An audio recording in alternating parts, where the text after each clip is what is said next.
15장의 제목은 주님의 뜻을 이루소서입니다. 주님의 뜻을 이루소서 고요한 중에 기다리니. 주님의 뜻을 주제로 하는 여러분 복음성가도 참 많습니다. 우리 신앙생활 오래 하신 분들 익숙한 찬송이죠. 주님 뜻대로 살기로 했네.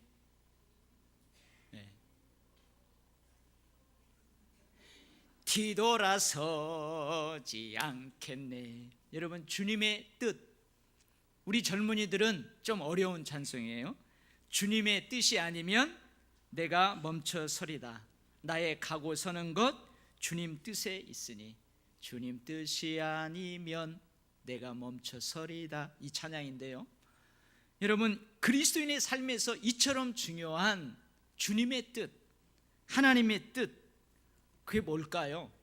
과연 그리스도인들은 이 찬송가나 복음성가의 가사처럼 매 순간순간 하나님의 뜻이 무엇인지를 생각하면서 그 뜻에 민감하게 사는 것일까요? 그때그때의 상황마다 그 상황에서의 하나님의 정확한 뜻이 무엇인지, 어떤 것인지를 여러분, 성경은 구체적으로 명시해 놓고 있지 않습니다. 우리가 사전을 찾는 것처럼 그때 상황마다 하나님의 뜻이 명시되어 있다면 참 좋을 텐데 말입니다. 그렇죠? 내가 지금 뭘 하려고 그래요? 이 일을 하려고 그래. 이 일이 이거 하나님이 기뻐하시는가, 하나님이 원하시는 뜻인가? 여러분, 사전이 있다면 그 케이스에 맞는 하나님의 뜻이 사전처럼 그렇게 기록되면 참 좋을 것 같아요. 그러나 하나님의 뜻은 그렇게 구체적으로 명시되어 있지 않고 성경 말씀에 다 녹아 있어요. 그 성경 말씀에 다 녹아 있어요.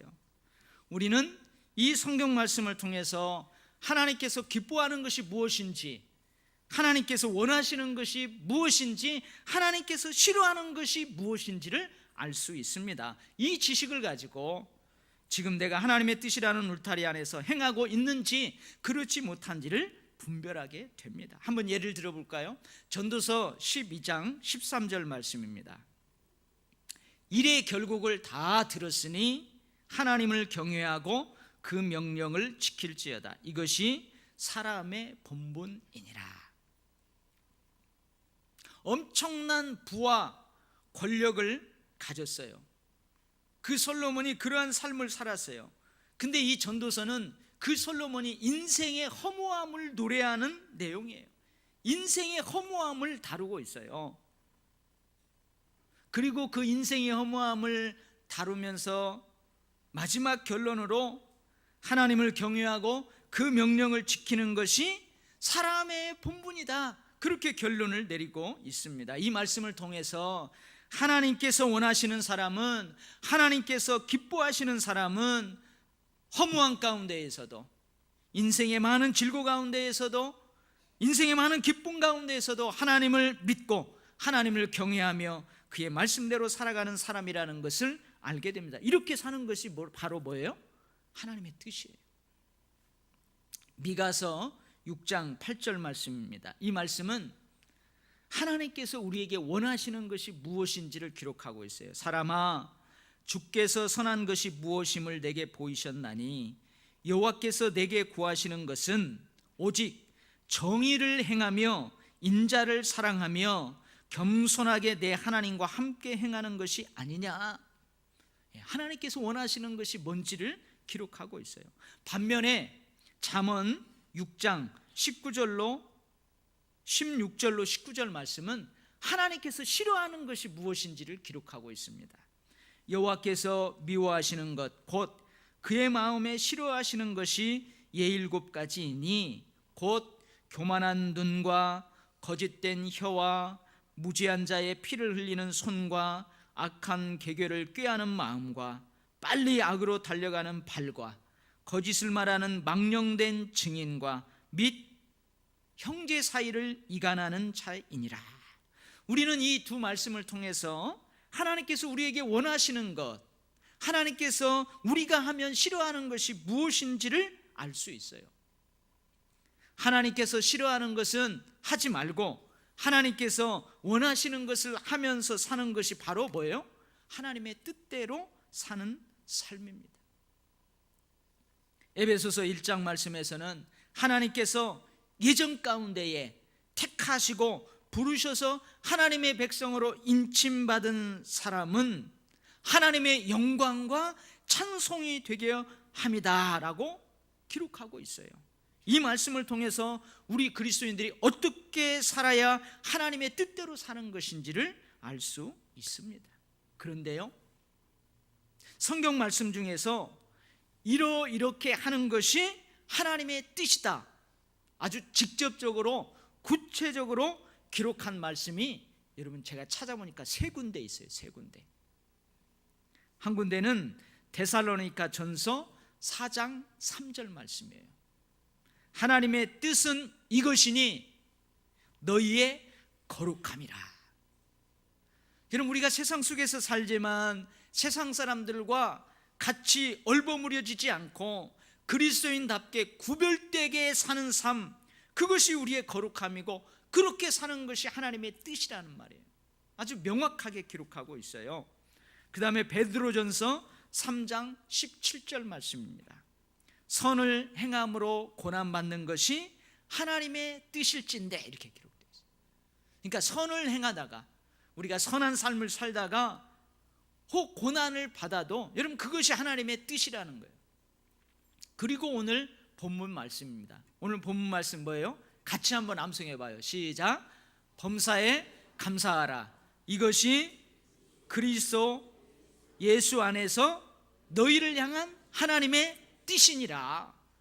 범사에 감사하며 사는 것, 이게 하나님의 뜻이래요. 물론 앞에 항상 기뻐하라, 쉬지 말고 기도하라, 이것도 너희를 향한 하나님의 뜻이라는 문장과 연결되어 있어요. 그래서 오늘 설교 제목이 뭡니까?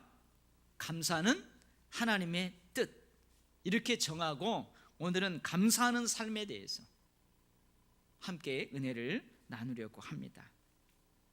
범사에 감사하는 삶이 하나님의 뜻이다. 오늘 이 말씀은 여러분, 감사는 사람의 삶에 꼭 필요하다는 의미입니다. 감사는 사람의 삶에 꼭 필요해요. 세계 일주하는 사람이 2마디 말만 하면 어느 나라에서나 통한대요. 여러분, 그 2마디가 뭔 줄 아세요?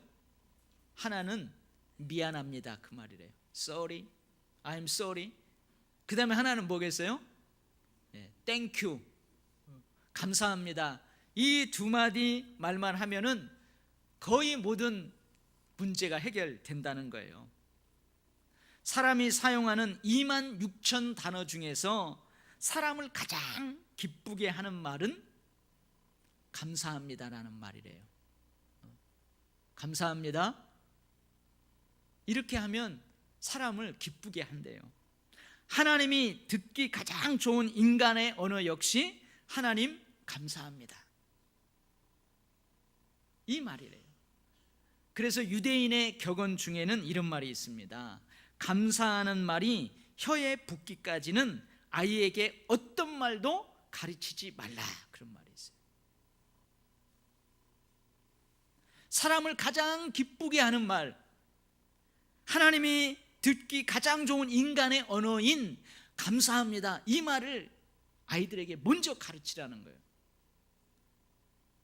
하나님의 뜻인 이 감사를 먼저 가르치라는 거예요. 근데 우리는 뭐부터 가르치죠? 엄마, 따라서 해봐. 엄마, 아빠.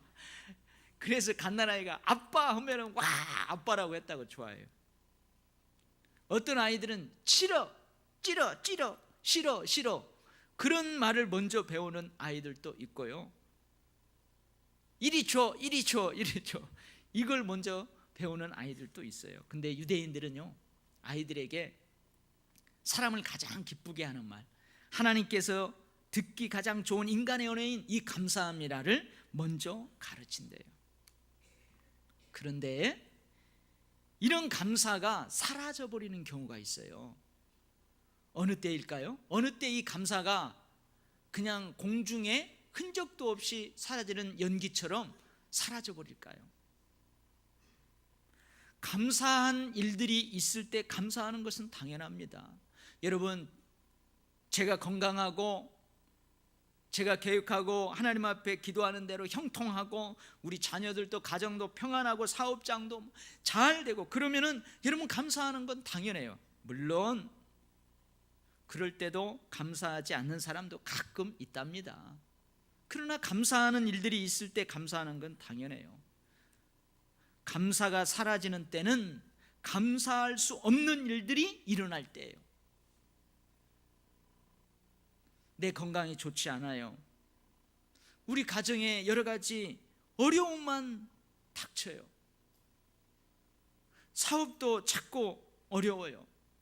모든 것들이 너무 힘들기만 하고 형통함은 볼 수 없어요.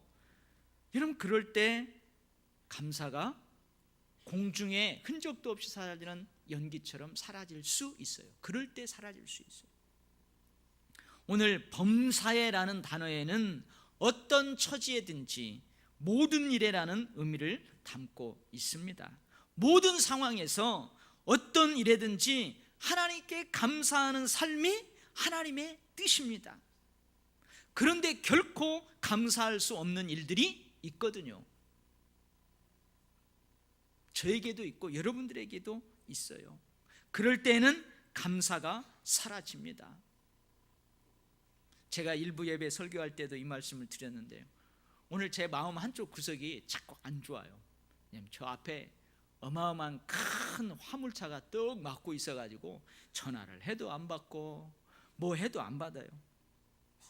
근데 제가 이 설교를 해야 되잖아요.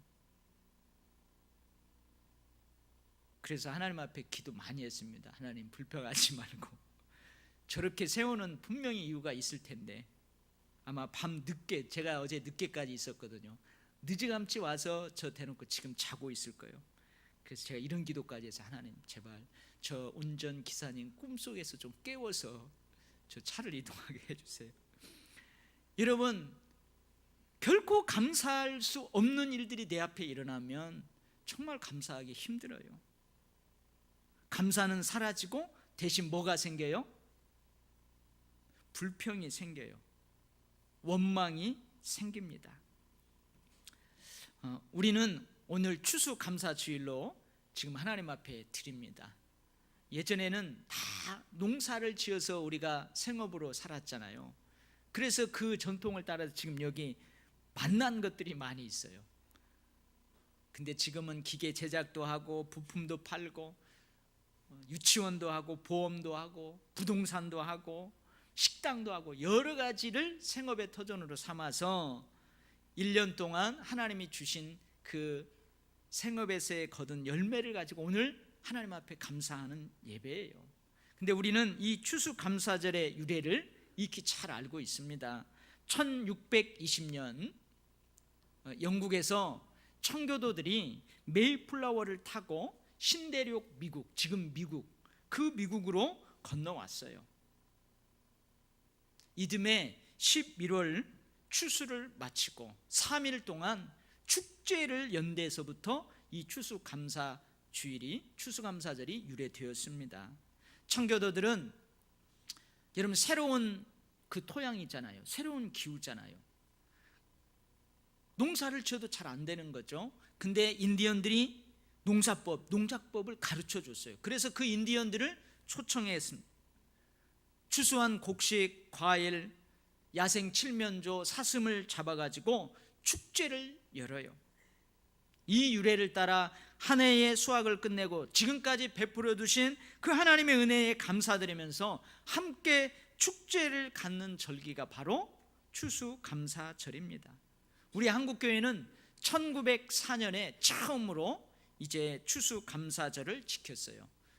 그리고 지금 우리가 11월 셋째 주에 추수감사절을 지키는데 1914년 우리 한국교회가 우리는 11월 셋째 주일을 추수감사주일로 지키자, 그래서 지금까지 이렇게 지키고 있어요. 그런데 말입니다, 당시 이 청교도들의 상황은 결코 축제를 열고 감사할 상황만은 아니었다고 합니다. 청교도들은 그의 큰 수확을 거두지 못했어요. 만족할 만한 추수를 거두지 못했습니다. 흉년이 들은 거죠. 풍작한 거예요. 식량난으로 고생이 심했습니다. 여러분, 먹을 것도 없는데 날씨 안질라 좋지 못했어요. 완두콩 농사도, 보리 농사도, 옥수수 농사도 다 망쳐버렸어요. 겨우겨우 거둔 거예요. 거기에다가 전염병이 유행해가지고 많은 사람들이 죽었어요. 많은 사람들을 땅에 묻어야만 했어요. 살아있는 사람들도 그 전염병으로 건강을 잃었어요. 자신들에 대한 호감보다는 경계를 갖는 많은 인디언들로 인한 두려움도 컸어요. 그럼에도 불구하고 청교도들은 하나님께서 자신들을 지켜주셨고 또한 지켜주실 것을 믿으면서 감사하며 인디언을 초청해서 축제를 열었어요. 이게 청교도 신앙입니다. 그 신앙을 우리가 이어받고 있어요. 그들이 이렇게 할 수 있었던 것은 범사에 감사하라, 이것이 하나님의 뜻이니라는 이 말씀 속에서 범사라는 의미를 깊이 깨달았기 때문이 아닐까요? 감사는 사라지고 불평과 원망이 생겨날 상황에서도 그들은 감사했습니다. 축제를 열어 서로를 위로하고 격려하고 믿음을 북돋아 주었습니다. 할렐루야. 이게 바로 우리가 갖는 청교도 신앙이에요. 노만 빈센트 필 목사님의 목회 일기에 이러한 내용이 있습니다. 이 목사님이 어느 날 열차를 타고 먼 길을 가게 되었습니다. 근데 그 열차의 맞은편에 아주 중년 부부가 앉게 되었어요. 아주 신사적이고 아주 멋지게 차려입은 중년 부부가 거기에 타게 되었습니다. 그런데 그 부부 중에 한 사람 부인이 앉자마자 이것저것 투덜거리는 거예요. 계속 불평을 하는 것입니다. 시트가 지저분하다는 둥, 이거 청소도 안 했다는 둥, 막 앞뒤로 좌석을 이렇게 해보더니 왜 이렇게 좌석이 불편하자는 둥, 아직 승무원이 오지도 않았는데 승무원들이 말이야 불친절하다는 둥, 계속해서 투덜거리는 거예요. 그러니 앞에 앉아있는 목사님이 몹시 민망해했습니다. 부인의 불평을 말없이 듣고 있던 남편이 미안한 듯이 목사님에게 인사를 건네면서 자신을 소개합니다. 안녕하세요. 저는 변호사입니다. 제 아내는 제조업자입니다. 제조업체의 사장님입니다. 이렇게 소개를 하는 거예요. 그래서 목사님도 자신을 목사라고 소개하면서 인사를 나누었어요. 그런데 궁금한 거예요. 그 목사님이 궁금한 거예요. 뭐가 궁금할까요? 도대체 저 여인은 뭘 제조하는 제조업체의 사장일까? 그래서 목사님이 물었습니다. 변호사님, 부인 되시는 부인께서는 무엇을 만드시는지요? 하고 물어봤어요. 그러자 남편은 웃으면서 이렇게 대답했습니다. 예, 목사님, 제 아내는 불평 제조업자입니다.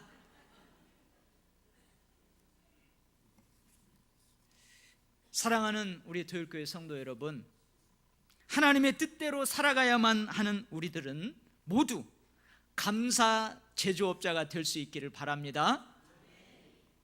불평, 원망 제조업자가 되지 말고 범사의 감사 제조업자가 될 수 있기를 주의 이름으로 축원합니다. 아멘.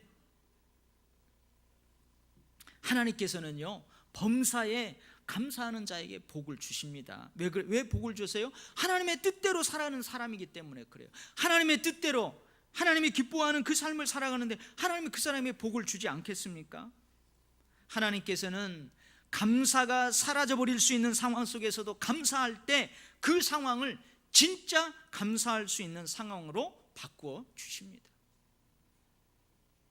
1967년 이스라엘의 총리가 되었어요. 골다 메이어라는 여자 총리가 이제 이스라엘의 총리가 되었습니다. 근데 이 여성 총리는 많은 사람들에게 사랑과 존경을 받았다고 합니다. 지금도 마찬가지지만 그때는 더 그랬겠죠. 이스라엘이 포함된 이 중동 지역은 앞으로 세계전쟁이 일어난다면 여기에서 일어날 것이다 라는 이런 말이 있는 것처럼 가장 분쟁과 갈등이 심한 지역이었어요. 그러다 보니 이 분쟁과 갈등 속에서도 자국의 평화를 지키며 내 나라의 평화와 안전을 지키며 그리고 중동 지역 전체의 평화를 만들어낸다는 것이 참으로 어려웠습니다. 그런데 이 여성 총리는 겸손함으로 늘 자국과 중동 지역의 평화를 위해서 힘쓰고 애썼어요. 그래서 많은 사람들에게 존경과 사랑을 받았습니다. 그런데 이 여인이 자서전에서 자신은 평생 두 가지를 감사하며 살았다고 고백을 하고 있어요. 두 가지를, 물론 다른 것도 감사했겠지만 이 자서전에는 두 가지를 그렇게 감사하며 살았대요. 뭘 감사하며 살았을까요? 첫 번째는요, 가난을 감사했답니다. 어릴 적에 너무너무 가난했대요. 정말로 가난했대요. 그런데 그 가난 때문에 그녀는 늘 겸손할 수가 있었다고 합니다. 자신을 늘 겸손하게 했던 그 가난을 하나님 앞에 감사했대요. 또 다른 한 가지는 뭘까요? 또 다른 한 가지는 뭘 감사했냐면 자신의 얼굴이 못생긴 것을 하나님 앞에 감사했대요. 좀 못생긴 모양이죠. 외모가 조금 탁월하게 잘생긴 것이 아닌 것 같아요. 내 얼굴이 못생긴 것을 감사합니다. 나는 못났기 때문에 더 기도했고 나는 못났기 때문에 더 열심히 최선을 다해 공부했습니다. 나의 가난과 나의 부족함은 곧 하나님의 은혜요 축복입니다. 이 여인이 이렇게 감사하는 거예요. 더욱더 놀라운 것은 이 여인이 12년간 총리로 있는 동안 국민에게 알리지 않고 나중에야 국민들이 알게 되었는데요, 백혈병과 사투를 벌이면서 자신의 직분을 성실하게 감당했다는 거예요. 그녀는 나약해지려고 할 때마다 하나님을 붙들었습니다. 아무리 힘든 순간에도 하나님께서 주신 소중한 직분을 항상 귀하게 여기면서 감사의 삶을 살았어요. 그래서 많은 국민들에게 사랑과 존경을 받았답니다. 근데요, 한번 반대로 생각해 보세요. 나는 왜 이렇게 가난할까? 나는 왜 이렇게 가난한 집에서 태어났을까? 나는 왜 이렇게 얼굴이 못생겼을까? 왜 이렇게 외모가 못생겼을까? 가난하면 좀 잘생긴 외모라도 주시지. 여러분, 이렇게 생각을 했다고 해봐요. 없는 것, 부족한 것, 그것만 생각하면서 원망하고 불평하며 살았다고 한번 생각해 보세요. 그렇다면 과연 이 여인은 존경받는 총리가 될 수 있었겠습니까? 오히려 그런 현실 속에서도 감사를 잃지 않았고 하나님께 대한 믿음을 잃지 않았고 소망을 잃지 않았기에 하나님께서는 그녀의 인생을, 가난한 그녀의 인생을, 축출나지 아니한 못생긴 그녀의 외모를 어떻게 해요? 축복의 인생으로 바꾸어 주셨어요. 할렐루야. 오늘날 우리와 함께 살고 있는 지구촌 사람들이 약 73억이랍니다. 73억. 근데 그 중에서요, 전기 없이, 지금 우리 환하게 전기 없이 사는 사람들이 20억 명이 넘는데요. 여러분, 우리는 한 지역에 전기가 나가잖아요. 그러면 한전에서 금방 달려와서 툭탁툭탁 고쳐요. 근데 이 전기 없이 사는 사람들이 20억 명이 넘는데, 식수 문제로 고통받는 사람들이 10억. 근데 여러분, 우리는 그러지 않잖아요. 하루 1,000원 미만으로 생활하는 사람들이 12억. 영양실조로 고통받는 사람들이 8억. 건강이 좋지 못해 한 주를 넘기지 못하고 죽는 사람들이 100만 명이래. 전쟁의 위험, 수용소의 외로움, 고문의 고통 속에서 사는 사람들이 5억이래. 5억. 핍박, 학대, 체포, 죽음의 두려움 속에서 신앙생활하는 사람들이 30억 명이래. 여러분, 지금 우리는 어떻습니까? 여러분, 지금 우리는 어때요? 오늘 교회 간다고 여러분들 누가 핍박하던가요? 오늘 추수감사주일을 여러분들 기쁨으로 나와서 찬양하고 예배드린다고, 제 설교한다고 저 밖에서 지금 누가 우리 잡아가나요? 그렇지 않아요. 근데 그러한 두려움 속에서 신앙생활하는 사람들이 30억이에요. 우리에게는 범사에 감사할 조건들이 너무나 많습니다. 그런데 사실 우리는 범사에 불평하고 불만하기보다는 감사하는 마음을 가질 때가 더 많아요. 그렇죠? 그런데 문제는 뭐예요? 이 감사를 표현하지 않는다는 거죠. 감사를 표현하지 않는다는 것이 문제입니다. 우리 청소년들이 좋아하는 이광수라는 그 개그맨인가 연예인이 있어요. 그 이광수가 나오는 공익 광고에 이런 내용이 있습니다. 밥 한 번 사준 선배에게는 형 고마워, 밥 사줘서. 근데 매일 밥 해주는 엄마에게는 뭐라고요? 엄마 나 돈이나 줘, 그런다는 거예요. 여자친구 생일에는 자기야 축하해, 진짜 축하해, 사랑해. 대신 엄마 생신에는 엄마 생일이었어? 그런다는 거예요. 5분 기다린 직장 동료에게는 죄송합니다, 제가 늦어서 죄송합니다. 평생 기다려준 부모에게는 뭐라고 그래요? 뭐하러 나왔어? 여러분, 직장 동료, 여자친구, 주변 사람들에게는 작은 일에도 감사하고 공손하게 표현도 잘합니다. 그런데 정작 가까이에서 더 사랑하고 더 희생하고 더 고마운 부모님을 비롯한 주변 사람들에게는 감사, 고마움을 표현하지 못해요. 여러분, 사실 감사하지 않는 게 아니거든요. 그렇죠? 고마워하지 않는 게 아니에요. 근데 이 감사, 고마움을 표현하지 못해요. 사실은 고마운데, 사실은 한없이 감사한데, 문제는 표현하지 못한다는 거예요. 문제는 표현하지 않는다는 거예요. 저희 아버님은 일찍 돌아가셨는데요, 저는 아버님이 제게 관심이 없는 줄 알았어요. 제가 대학교 들어갈 때까지 용아 너 제발 공부 좀 해라, 말 한마디 안 하셨어요. 그래서 제 소원이 뭐였냐면 아버지한테 너 공부 좀 해라, 이 소리 듣고 싶어 했었어요. 바쁜 그 농사철에도 제가 따라 나서면 같이 가고, 제가 안 가면은 야 가자, 이런 말씀 안 하셨어요.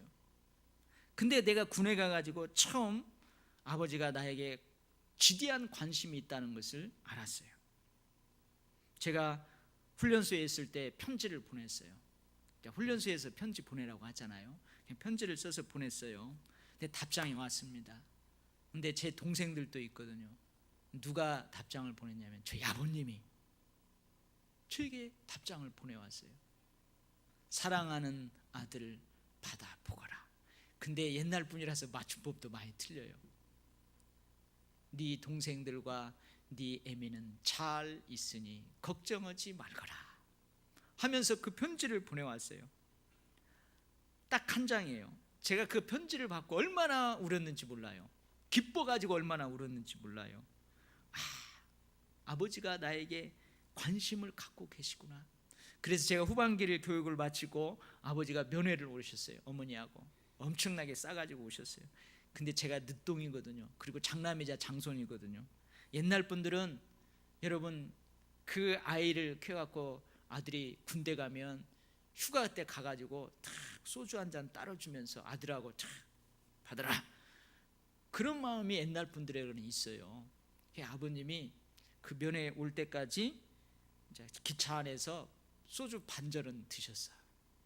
그리고 반병을 이제 아들하고 먹고 싶어서 이렇게 내놓을까 말까 하는 거예요. 왜냐하면 제가 크리스찬이니까, 제가 예수 믿는 거 알고 내놓을까 말까 그러는 거예요. 그래서 제가 딱 내가지고 아버지 저는 술 못 마시고요, 아버지 드세요 해가지고 한 잔 따라 드렸어요. 그때 제가 아버지가 나에 대해서 관심이 있구나, 그동안 표현을 안 하셨구나, 그동안 표현을 못 하셨구나, 그때 깨달았어요. 근데 여러분, 우리도 마찬가지예요. 사실은 감사한데, 사실은 고마운데 그 표현을 잘 못하는 거죠. 노래는 부를 때까지는 노래가 아니며, 종이 울릴 때까지는 종이 아니며, 사랑이 표현될 때까지는 사랑이 아니며, 축복은 감사할 때까지 축복이 아니다, 이런 말이 있어요. 한번 저를 따라해 보세요. 하나님 감사합니다. 네.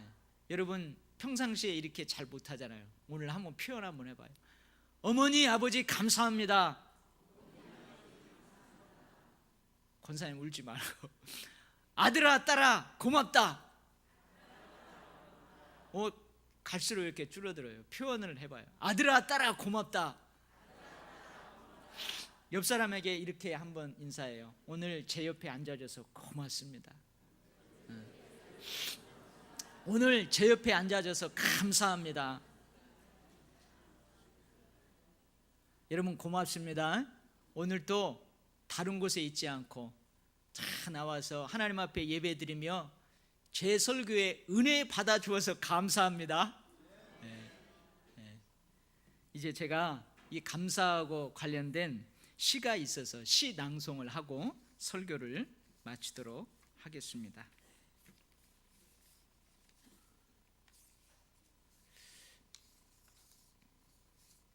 주님, 때때로 병들게 하심을 감사합니다. 인간의 약함을 깨닫게 해 주시기 때문입니다. 가끔 고독의 수렁에 내던져 주심도 감사합니다. 그것은 주님과 가까이 하는 기회입니다. 일이 계획대로 안 되게 틀어주심도 감사합니다. 그래서 나의 교만이 반성될 수 있습니다. 아들, 딸이 걱정거리가 되게 하시고 부모와 동기가 짐으로 느껴질 때도 있게 하심도 감사합니다. 그래서 인간된 보람을 깨닫기 때문입니다. 먹고 사는데 힘겹게 하심도 감사합니다. 눈물로써 빵을 먹는 심정을 이해할 수 있기 때문입니다. 불의와 허위가 가득한 시대에 태어난 것도 감사합니다. 하나님의 의가 분명히 드러나기 때문입니다. 땀과 고생의 잔을 맛보게 하심도 감사합니다. 그래서 주님의 사랑을 깨닫기 때문입니다. 아멘. 기도하겠습니다. 하나님 아버지 감사합니다. 매일매일 아버지 감사합니다. 어머니 감사합니다. 아들 딸들아 고맙다. 하나님 은혜 주시니 감사합니다. 이렇게 표현하고 고백해야 되는데 하나님 제 마음에 그런 것은 있는데 잘 표현하지 못하며 살았습니다. 아니 때로는 내 앞에 어려움들이 있고 원치 않는 일들이 있고 아픔과 고통이 있을 때에는 하나님 감사하지 못하고 불평불만하는 때도 있었음을 고백합니다. 범사에 감사하는 것이 하나님의 뜻인데도 그 뜻대로 살지 못한 때가 많이 있었음을 고백합니다. 하나님 오늘 이 시간만큼은, 오늘 이 주일만큼은 지난 1년을 돌아보며 하나님 앞에 감사하며 기뻐하며 즐거워하며 행복하게 살기를 원합니다. 하나님 오늘 하루만이라도 우리 마음에 근심 걱정거리 없게 하시고 불평불만 없게 하시고 감사와 고마움 넘쳐나게 하시고 기쁘고 행복하게 하여 주시옵소서. 예수님 이름으로 기도하옵나이다. 아멘.